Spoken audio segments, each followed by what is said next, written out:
All right, so in this video, I'm going to talk about creating a a remote, and a remote really is us having source control, but on the cloud, so that we could actually um, track our changes, not from just our local computer, but we could have it stored on the cloud, the stuff that we work on, and then we can have access those copies on our local computers, say at a library, off of our phones, or at home. You could even share stuff with other people, which makes things really beneficial for being able to do work. Okay, so without further ado, all right. So when we go to, you guys will want to go to github.com. Okay, and I'll put a link in the classwork section, and you're pretty much, let me log out so you can see what it looks like. Okay, you're going to pick a username, you're going to put your email, and you're going to put a password. You're going to have to follow safe password practices, so it may take you a little bit to make sure that you have at least 8 characters, no more than 15. It cannot be any passwords that you have ever used for anything else online, because it's going to search for them. So if anything that you have, it will test those passwords, and if those appear to be similar, it won't work. Okay, so you need to have a truly unique password. You'd want to create an account. Since I already have one, I'm going to go ahead and log into mine. You want to use your school email address. Okay, so yours will not initially look like this because you don't have any repositories. We can create a new repository. Repository is going to look like a book for here, or I can always click on the plus sign and click new repository. Okay, so I'm going to go ahead and click new repository. And now it's showing that I am the owner. I'm going to create the repository. So this was for that test. I'm going to go ahead and create test. This is to explain source control and to use as a sandbox to learn more code. Okay, I want to go ahead and create that. Now, if we were not using GitKraken, then we would probably use this stuff to do it by command line. With GitKraken, all we have to do is we just have to click this button right here to copy this line. So I'm going to go ahead and I'm going to copy it. Bam, I got it. Okay. Now I go down to GitKraken to whatever local repository I have. So right now I have that test with the hello world and everything. If I open up that code, I can see what it is. File, open recent. Oops, I'm not on. Let's do the test one. Test. All right, so this is what I have. That is what I want to push up to the cloud. I want to push that whole project, all the changes that I made, everything. Okay, so the first thing that I need to do is I am going to go down to where it says remote. Remote is the cloud, so it's my source control that I can store online. I'm going to go ahead and I'm going to click the plus, and I have a couple different options. Even though we're using GitHub, if you haven't linked your GitHub with SSH, then you more than likely are just going to go to the URL. So if you do the URL, I can do for the pull and push RL, I'm just going to paste that link that I copied. It's going to copy it for the push and the pull, and then I can give it a name. So I'm giving a name for the remote. This remote is my GitHub remote. Okay, and I can't have spaces, so after I have correctly put everything in, I can go ahead and click add remote. So now it is showing, and I should know that I'm on the correct remote, or that I have the correct remote, because it has my face or whatever avatar I picked for GitHub. It has the name that I picked, So the things that I might need to check. If I right click on my master, so this is where my local version is. It's showing my local version, the computer that's representing my local version. I can set my upstream. So I could have multiple remotes that I'm pushing to.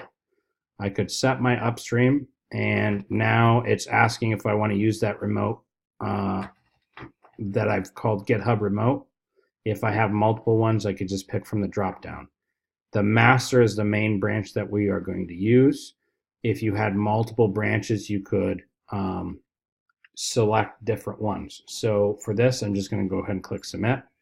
Now it's showing that I have a GitHub remote, but there is nothing. So right now my local is still way farther up. So what I need to do, and notice the arrows, the line represents my computer. So I want it to go up to the cloud. I'm going to push it up.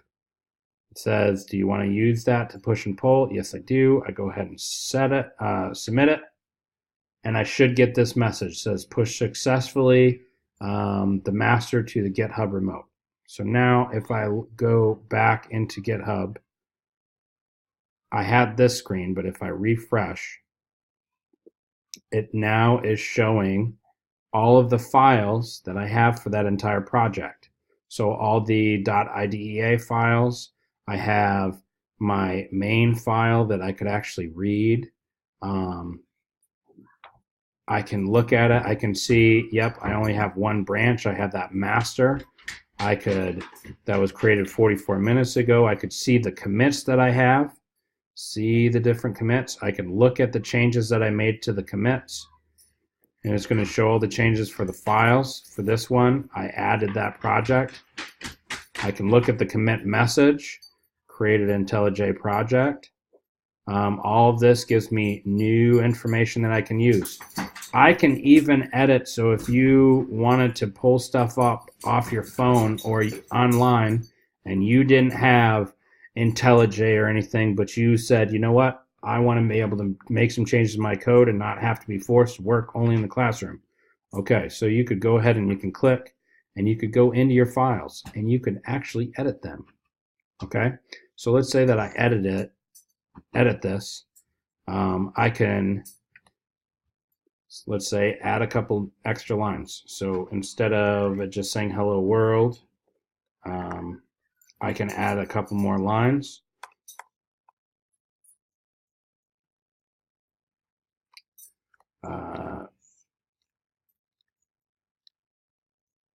Hello world.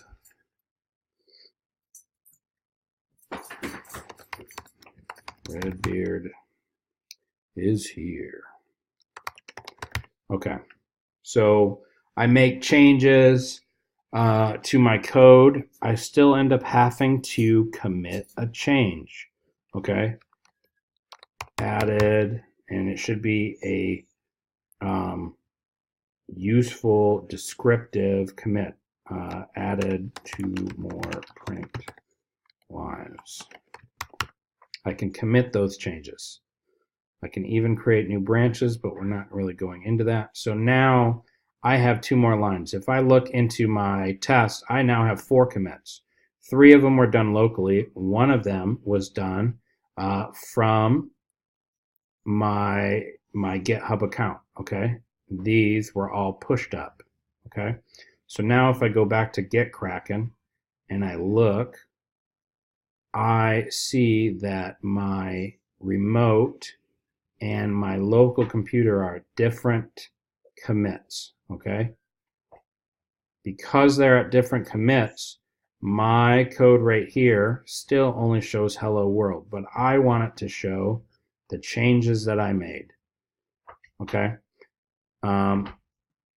so the way that I can do this is I'm going to have to come up here, and I don't want to push because then I will overwrite, and I will overwrite with my local copy to the remote.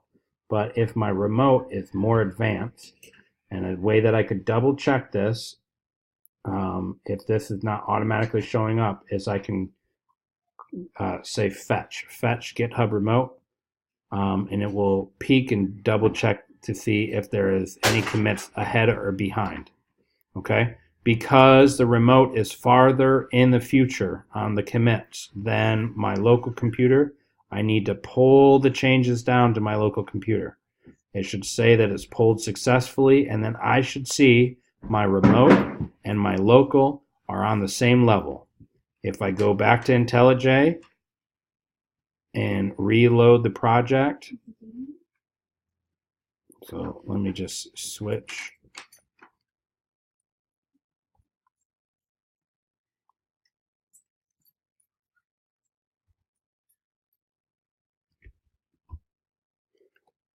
It has those additional lines. Okay, so it has made the change for me. So now I have code here. So this could be, now I'm working on my home computer, and